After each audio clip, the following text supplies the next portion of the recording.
ABN Radhakrishna నిత్యము troll అవ్వాలనుకుంటున్నాడా, లేకపోతే వార్తల్లో ఉండాలనుకుంటున్నాడో అర్థం కావట్లేదు.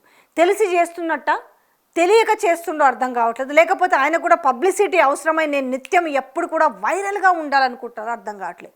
ఈరోజు ఏం మాట్లాడుతున్నారంటే ఆయన చేస్తున్న శకలు చూసి చీయని అసహించుకోవడమే కాకుండా అయ్యాన్ని కొంచెమైనా సిగ్గుందాని మాట్లాడుకోవాల్సిన పరిస్థితి వచ్చింది. చీదరించుకుంటున్నారు. పాపం రేవంత్ రెడ్డిని జాకీలు పెట్టి లేపడానికి ఆయన చేసే ప్రయత్నంలే కాకుండా ఈ చిల్లర మల్లర విషయాల వల్ల ఎంత పల్చనవుతున్నాడు అనే విషయం ఆయన మర్చిపోతున్నట్టున్నాడు.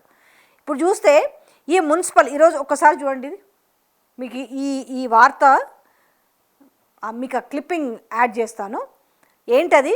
మున్సిపల్ ఫలితాల్లో 32% ఓట్లు సాధించిన బీఆర్ఎస్కి 15% వచ్చిందని ఆయన వంకర్రాతలు చూస్తే ఏమనాలి చెప్పండి.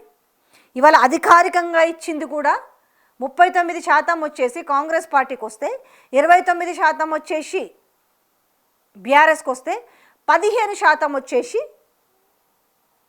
బీజేపీకి వచ్చింది. కానీ ఇక్కడ ఇతను రాసిన ఈ వంకర్రాతలను ఏమంటారు చెప్పాలా? వాళ్ళకు వచ్చేసి ఇచ్చింది ఏంటిది?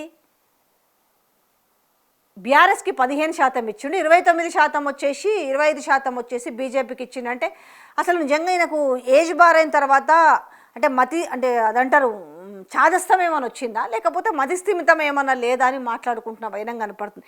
దేనికోసం అసలు ఈ వంకర్రాతలు? కేవలం ఎంతకని లేపుతారు రేవంత్ రెడ్డిని? మీకు అక్కడ చంద్రబాబు నాయుడు ఒక భుజం మీద ఎత్తుకొని, ఇక్కడ రేవంత్ రెడ్డిని ఒక భుజం మీద ఎత్తుకొని మీ భుజాలు వంగిపోతున్నాయా? ఆ ఎత్తుకునేదేదో సరిగ్గా ఎత్తుకోండి, లేకపోతే ఇద్దరు పడ్డాయనుకో వాళ్ళ మూతి పళ్ళు రాలుతాయి. మీరు చక్కగా మోయకపోతే మొదటికే మోసం వస్తుంది కదా. మీకు మోసే చేతనైతే మొయ్యాలా, లేకపోతే ఎందుకు ఇంత అవస్థలు, ఎందుకు ఇంత చిల్లర శేఖలు ఎందుకు అనేసి జనాలు మాట్లాడుకుంటున్నారు. మీ ప్రతివారం కొత్త పలుకులో మీ చెత్త పలుకుల్ని అసహించుకుంటున్నారు. పోనీ ఇవ్వాలన్న బుద్ధి సరి చేసుకొని కనీసము అధికారికంగా ఇచ్చిన లెక్కలన్నాడు చూపించాలి కదా. మిగతా ఎవరో చెప్తే రాసిన పని లేదు కదా. ఒక ఎలక్షన్ కమిషన్ ఉంది కదా, మన సొంతంగా మనమే డిసైడ్ చేసుకోవడానికి. ఇవే సర్పంచ్ ఎలక్షన్లు కావు కదా, పక్కన రెబల్స్ కావచ్చు, పక్కోడు కావచ్చు, ఇండిపెండెంట్ అందరిని నా ఖాతాలో వేసుకుంటా అంటే కుదరదు కదా. ఇక్కడ ఒక ఎలక్షన్ కమిషన్ అయితే ఇస్తుంది కదా. వాళ్ళిద్దరి కోసం ఈయన బా ఒక్కసారి చూస్తే మీకు అర్థమవుతుంది అంటే ఎంత చిల్లరగా బిహేవ్ చేస్తున్నాడానికి.